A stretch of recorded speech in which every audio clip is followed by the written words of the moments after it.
Magandang araw Taguig, narito na ang ating Taguig City Daily Weather Report ngayong Saturday, August 5, 2023.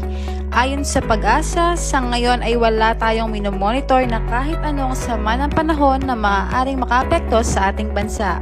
Patuloy naman ang pag-iral ng southwest monsoon o habagat na siyang nagpapaulan sa ilang bahagi ng bansa.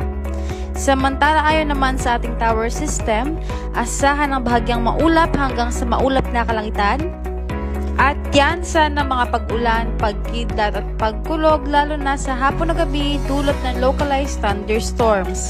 Maaari namang umabot sa 39 degrees ang ating maximum heat index ngayong araw at inaasahan naman na maglalaro sa 20 to 27 kilometers per hour ang bilis ng hangin na magagaling sa west-southwest. At ayan ang latest sa lagay ng panahon para sa araw na ito. Patuloy tayong tumutok sa Taguig City Daily Weather Report for more updates. Maging alerto, tagigen nyo. Ako po si Christine Edano. Maraming salamat at mag-ingat tayong lahat.